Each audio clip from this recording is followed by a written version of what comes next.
앞서 서기관들과 대제사장들은 가이사에게 세금을 내는 것이 옳습니까? 라는 정치적인 질문으로 예수님을 함정에 빠뜨리고자 했지만 실패했습니다.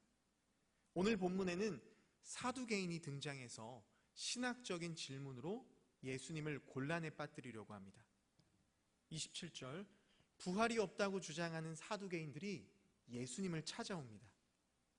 사두개인은 솔로몬 시대 제사장이었던 사독의 후손입니다. 유대 사회에서 수는 적었지만 상당한 권력을 가지고 있었습니다. 이들은 사내들인 공회에서 요직을 차지하며 막대한 경제적인 이익을 얻었고 로마 제국과도 협력 관계를 유지하면서 정치적인 권력도 가지고 있었습니다.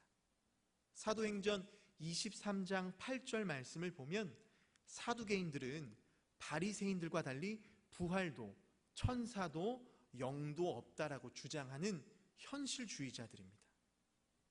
이들은 오직 모세오경만을 권위 있는 경전으로 인정했습니다.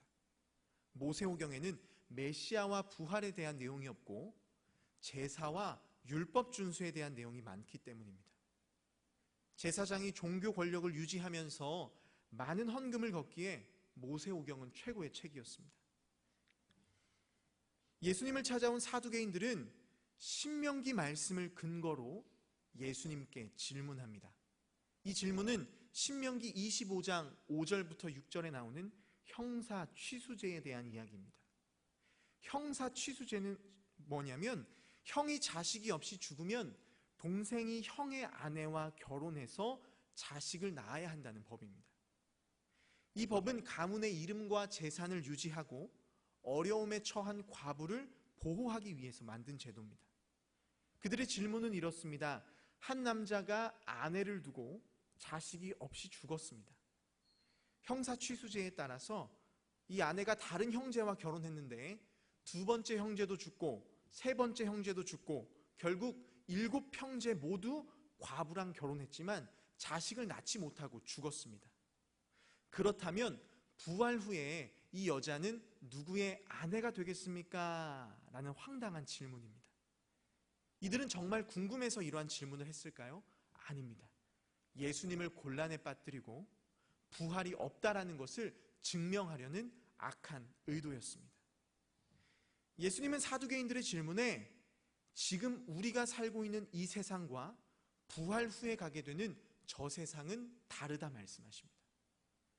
유대인들은 부활 이후의 삶을 현재의 삶의 연장선이라고 생각했습니다. 이 세상에서 사람들이 결혼하고 자녀를 낳는 것처럼 부활 이후에도 비슷한 삶을 산다고 생각했습니다. 예수님은 부활 이후에는 이 세상과는 전혀 다른 새로운 삶을 살게 된다 말씀하십니다. 36절, 부활한 사람들은 천사와 같은 상태가 된다 말씀하십니다. 천사와 같은 상태가 된다는 것은 천사가 된다는 것은 아닙니다. 천사처럼 육체적인 제약을 받지 않는 신령한 몸으로 살게 된다는 말입니다. 이어서 예수님은 모세의 글을 통해서 부활은 반드시 있다 말씀하십니다. 37절, 죽은 자가 살아난다는 것은 모세도 가시나무 떨기에 관한 글에서 주를 아브라함의 하나님이요 이삭의 하나님이요 야곱의 하나님이시라 칭하였나니. 38절, 하나님이 죽은 자의 하나님이 아니요 살아있는 자의 하나님이시라. 하나님에게는 모든 사람이 살았느니라. 예수님이 인용하신 말씀은 출애굽기 3장 6절 말씀입니다. 하나님이 가시떨기나무 앞에서 모세에게 이렇게 말씀하셨습니다. 나는 아브라함과 이삭과 야곱의 하나님이다. 하나님은 여기서 과거 시제가 아니라 현재 시제로 말씀하십니다. 즉 나는 아브라함과 이삭과 야곱의 하나님이었다가 아니라 지금 아브라함과 이삭과 야곱의 하나님이라는 말입니다. 그들은 육체로는 죽었지만 하나님과의 관계는 지속되고 있습니다. 성경은 하나님 안에 있을 때 살았다고 말합니다. 반면 하나님과의 단절은 죽음이라고 말합니다.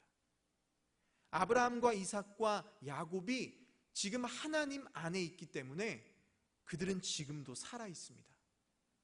이와 같이 우리도 육체는 죽을지라도 하나님 생명 안에 있다면 영원히 살게 된다는 말입니다.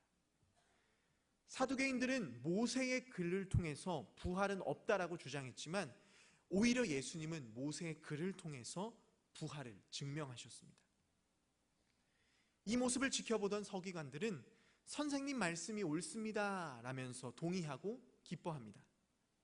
서기관들은 대부분 바리새파에 속해 있었기 때문에 부활이 있다고 믿었습니다. 그래서 예수님의 대답에 사두개인들이 한마디도 못하자 승리한 것처럼 기뻐했습니다. 지금까지 질문에 대답만 하시던 예수님은 사두개인과 서기관들에게 역으로 질문하십니다. 41절, 사람들이 어찌하여 그리스도를 다윗의 자손이라 하느냐 물으십니다. 고대 근동 문화에서 아들은 아버지보다 열등한 존재로 여겨졌습니다. 이런 생각 때문에 그리스도는 다윗의 자손이다 라는 말은 그리스도를 다윗과 동등하거나 열등한 존재로 생각하게 했습니다. 예수님은 다윗의 시편을 인용해서 유대인들이 가지고 있는 이러한 그리스도에 대한 오해를 바로잡아 주십니다. 42절, 시편의 다윗이 친히 말하였으되 주께서 내 주께 이르시되, 이 말씀은 다윗이 쓴 시편 110편 1절 말씀입니다. 이 말씀에서 다윗은 그리스도를 자손이 아니라 내 주라고 부릅니다. 그리스도를 자신과 동등하거나 열등하게 보지 않고 자신보다 높은 분으로 고백하고 있습니다. 43절을 보면 하나님이 다윗이 주라고 부르는 그 그리스도를 자신의 우편에 앉히십니다. 이 우편은 고대 왕정에서 왕 대신 중요한 결정을 내리는 사람이 앉는 자리였습니다. 결국 그리스도는 다윗이 주님이라고 부르는 높은 권위를 가진 분입니다. 예수님은 지금 시편 말씀을 인용해서 그리스도는 다윗의 자손으로 오시지만 다윗보다 열등하거나 동등한 존재가 아니라 다윗보다 위대한 존재다 말씀하십니다. 그리스도는 유대인들이 기대하는 것처럼 로마의 지배에서 해방시키고 그들에게 부귀영화를 가져다줄 유대 왕이 아니라 다윗보다 위대하신 하나님임을 알려주셨습니다. 45절 47절, 예수님은 유월절을 지키기 위해 예루살렘으로 몰려든 사람들과 제자들 앞에서 서기관들을 책망하십니다. 예수님은 서기관들이 긴 옷을 입고 다니면서 인사받기를 좋아하고 회당에서나 잔치에서 항상 좋은 자리에 앉으려고 한다 말씀하십니다. 서기관과 종교자들이 입었던 긴 옷은 발까지 내려오는 흰 아마포 옷입니다. 종교 지도자들은 자신의 신분과 경건함을 나타내기 위해서 이 긴 옷을 입었습니다. 긴 옷을 입고 시장을 돌아다니면 많은 사람들에게 주목을 받고 인사를 받기 때문에 일부러 긴 옷을 입고 돌아다니면서 자신의 경건함을 자랑했습니다. 또 서기관들은 회당에서 항상 좋은 자리에 앉으려고 했습니다.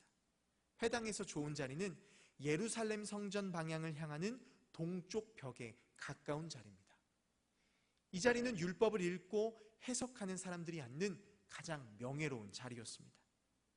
서기관들은 이 자리에 앉기만을 탐하고 정작 그들이 해야 할 율법을 가르치는 일에는 집중하지 않았습니다. 서기관들은 잔치의 윗자리를 좋아했습니다.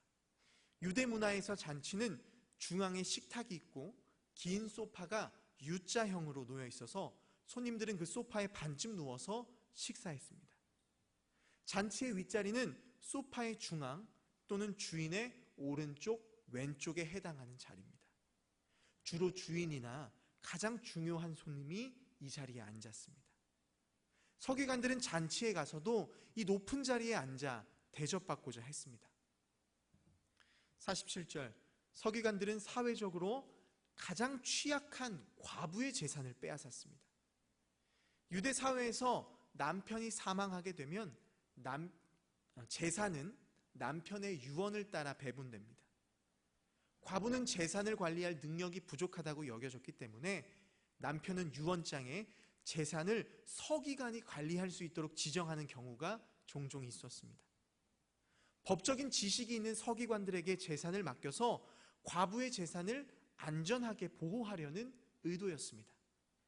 서기관들은 이런 믿음을 남용해서 과부의 재산을 함부로 사용하고 빼앗았습니다. 또 이들은 일부러 사람들이 다니는 길거리에서 오래 기도하면서 자신들의 경건함을 보여주려고 했습니다. 예수님은 말씀을 듣고 있는 사람들과 제자들에게 서기관들을 삼가라 말씀하십니다. 삼가라는 말은 조심하라는 말입니다. 예수님은 겉으로는 경건한 척하지만 실제로는 위선적이고 불의한 서기관들을 공개적으로 꾸짖으시고 제자들에게는 그들의 행동을 본받지 말라고 경고하셨습니다. 말씀을 정리합니다. 서기관들은 예수님이 사두개인들의 입을 다물게 하자 선생님 잘 말씀하셨습니다 하면서 예수님 편에 섭니다. 예수님은 서기관을 칭찬하지 않으시고 오히려 제자들에게 서기관을 삼가라 말씀하십니다. 왜 예수님은 서기관들을 칭찬하지 않으시고 책망하셨을까요? 그들은 부활에 대해 믿었지만 하나님 나라의 소망을 두지 않고 이 세상의 소망을 두며 살았기 때문입니다. 서기관들은 누구보다 하나님의 말씀을 잘 알고 가르쳤던 사람들입니다. 그런 그들이 세상의 명예와 권력을 탐하고 사회적인 약자를 착취했습니다. 예수님은 부활이 없다라고 주장하는 사두개인도 어리석지만 부활이 있다라는 것을 알면서도 이 땅의 소망을 두고 살아가는 서기관들의 악함을 고발하셨습니다. 여러분, 서기관들의 모습이 우리의 모습이지는 않습니까? 부활 소망을 품고 산다고 고백하지만 세속적인 명예와 권력에 눈이 멀어 있습니다. 이 세상이 끝이 아니라 하늘나라가 있다는 사실을 알지만 전혀 대비하지 않고 오늘을 살아가고 있습니다. 사랑하는 여러분, 이 땅은 우리가 잠시 쉬어갈 정류장 같은 곳입니다. 세상의 소망을 두다가 영원을 놓치는 어리석은 자가 되지 않으시기를 소망합니다. 여러분, 우리는 하나님 나라에 들어갈 사람들입니다. 그렇다면 이 땅에서부터 하나님 나라에 걸맞는 하나님 자녀로서의 삶을 살아야 합니다. 세상에 눈 돌리지 마시고 영원한 하나님 나라를 사모하며 천국 백성으로 이 땅을 살아가시기를 축복합니다. 하나님은 죽은 자의 하나님이 아니라 살아있는 자의 하나님이라고 말씀하십니다. 여러분, 하나님은 반드시 죽은 우리를 부활시키셔서 살리실 것입니다. 사두개인처럼 잘못된 신념에 갇혀 하나님의 부활의 능력을 부정하는 어리석은 인생이 되지 마십시오. 부활의 영광을 인정하며 이 땅에서 영원을 누리고 주님 뵙는 날 영원한 천국에 들어가게 되시는 여러분들이 되시기를 간절히 소망합니다.